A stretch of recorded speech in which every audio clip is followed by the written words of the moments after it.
안녕하십니까. 석세스 칼리지 사이먼 박입니다. 오늘은 가벼우면서도 무거운 주제 행복에 대해서 말씀드리겠습니다. 저는 행복학자는 아니고요. 또 행복에 대해 연구한 적은 없지만 행복했으면 좋겠다 하는 소박한 마음을 갖고 있는 사람입니다. 또 이게 유튜브를 보고 계신 분께서 사이먼 박 선생님 행복하게 사세요? 그러면 저는 자신감 있게 예, yes, I am happy 이렇게 대답을 할 수 있겠습니다. 김영석 교수님, 우리나라의 대철학자였죠. 뭐 스필가라 뭐 유명한 스필가였고요.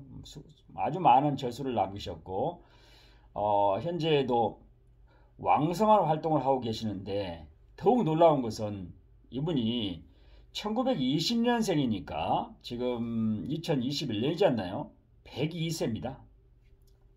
102세 동안을 건강하게 살았건 자체가 존경받아야 되는 거죠. 존중받아야 되고 존경받아야 될 분 같아요. 그분이 최근에 인터뷰한 그 기사를 보니까 절대 행복일 수 없는 두 부류 인간들에 대해서 말씀을 하셨고요. 그 다음에 이분이 최근에 썼던 책 중에서 기독교 아직 희망이 있는가? 라는 책에 나와 있는 내용을 가지고 제가 코로나 시대의 작금의 상황에 대해서 잠깐 사회적인 문제에 대해서 말씀을 드리겠습니다. 절대 행복할 수 없는 부류 인간은 크게 두 가지로 말씀하셨어요. 인터뷰 기사에 보니까. 첫째, 물질적인 가치만 추구하는 부류. 다시 말해서 정신적 가치를 추구하지 않는 부류라고 이야기했습니다. 김현석 교수님 말씀하신 물질적 가치를 추구하는 집단은 돈을 쫓는 집단, 명예를 추구하는 집단, 그 다음에 권력을 차지하려는 부류는 얼마나 많은 돈을 갖고 있고 명예를 가지고 있고 그 다음에 권력을 갖고 있더라도 그것은 끝과 한계가 없기 때문에 영원히 만족할 수 없고 행복할 수 없다, 그런 말씀을 하신 것 같아요. 저도 동의합니다. 물론 제가 뭐 돈을 싫어한다든가 명예를 뭐 싫어한다든가 또 권력을 무슨 뭐 갖고 싶지 않다는가, 그렇지는 않습니다. 인간은 본성상 돈을 갖고 싶고 명예를 갖고 싶고 그 다음에 권력을 차지하고 싶은 것은 사실인 것 같아요. 그런데 김현숙 교수님께서 철학께서 말씀하신 것은, 대철학자 말씀하신 것은 정신적인 가치를 추구하는 사람만이 궁극적으로 행복에 이를 수 있다, 이렇게 이야기하고 있습니다. 그 다음에 두 번째, 행복하지 못하는 불행에 이를 수 있는 집단은, 부류는 이기주의를 갖고 있는 사람을 했습니다. selfishness죠. 이기주의. 뭐 이기주의라는 것은 이렇게 해석하면 될 것 같아요. 타인의 복지라든가 타인의 그 이익을 고려하지 않고 자기 자신만 생각하는 사람.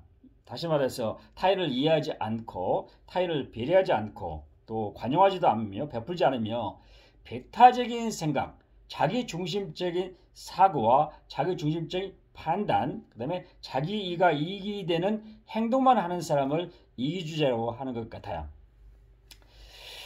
이기주의는 short-term base, 다시 말해서 단기적으로는 자기의 도움이 될 수도 있을 것 같지만 궁극적으로 자기의 도움이 안 됩니다. 제가 좋아하는 그 미국의 유명한 그 베스트셀러 작가가 있어요. 라인 할리데이라는 분이 있는데 이분은 뭐 나이는 별로 안 먹었습니다. 1987년생이니까 지금 35살이죠. 그런데 왕성한 저작 활동을 하고 있는데 그분이 쓴 책 중에서 Obstacle is the Enemy, Obstacles Enemy라는 책이 있어요. 제가 감명 있게 읽은 책인데 이것은 뭐 큰 장애 요인이 죄송합니다. Obstacle is the way. obstacles이 큰 장애인이 우리에게 큰 뭐 다른 길을 열어준다, 이런 거고요. 긍정적인 그 메시지를 전달한 거고요. 2년 전에 나왔던 책 중에, 2, 3년 전에 나왔던 책 중에서 Ego is the enemy라는 책이 있어요. 이고라고 그러죠. 에고이즘, 자기중심주의, 남을 배려하지 않는 것, 자기 이익만 추구하려고 하는 사람, 이것이 적이다. 여기 적이라는 것은 적은 물론 좋은 것은 아니잖아요. 그렇죠? 적은 자기에 도움이 되지 않고 사회에 도움이 되지 않고 주변 구성원들에게 도움이 되지 않을 뿐만 아니라 국가에도 도움이 되지 않는다는 거죠. 그래서 이기주의를 갖고 있는 사람들의 특징 중에 하나가 배타주의 같아요. 배타주의. 그 다음에 선민의식. 나는 최고야. 그 다음에 아전인수격, 자화자찬, 이렇게 이야기하고 있습니다. 김현석 교수님의 기독교 아직 희망이 있는가 이 책에 보면 100년 전에는 기독교는 대한민국에 희망을 줬고 꿈을 주고 그 다음에 뭔가 앞으로 나가려고 하는 뭔가 동력을 부여했던 것이 기독교였는데 100년 전의 기독교는 현재 기독교, 그 다음에 100년 후의 기독교는 살아남을 건가 하는 퀘스천 마크를 던졌어요.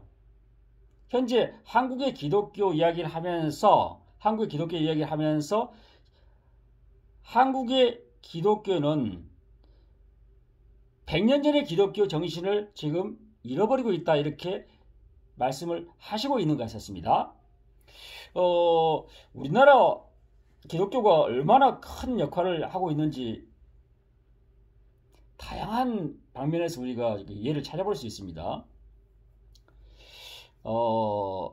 대한민국의 근대화, 발전, 그 다음에 현대와 같은 그 선진국으로 살 수 있는데 한국의 교육이 크게 기여한 것 같아요. 특히 대학교요. 우리나라의 명문 대학이라고 할 수 있는 한양대학, 이화여대, 연세대, 서강대, 물론 서강대는 가톨릭 대학이지만 범기독교죠. 이 곳에서 얼마나 많은 인재를 양성했습니까?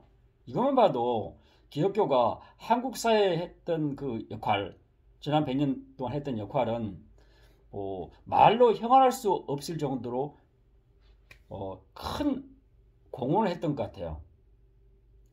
그런데 이렇게 됐던 것은 기독교 정신, 다시 말해서 사랑을 바탕으로 한 서비스, 사랑을 바탕으로 한 기여, 이것이 크게 작동을 해서 오늘 현재 대한민국을 만들었던 것 같아요. 그런데 최근에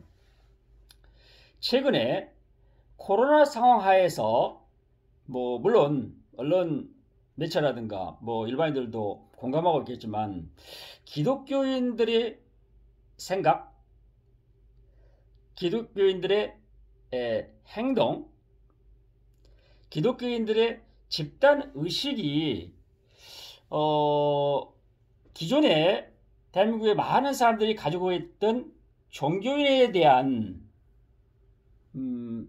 좋은 감정, 좋은 판단, 좋은 평가가 최근에 손상되고 있지 않나, 그런 생각을 해보면서 김영석 교수님께서 말씀하셨던 기독교 아직 희망이 있는가에 대한 책에 대해서 제가 공감을 하게 됐습니다.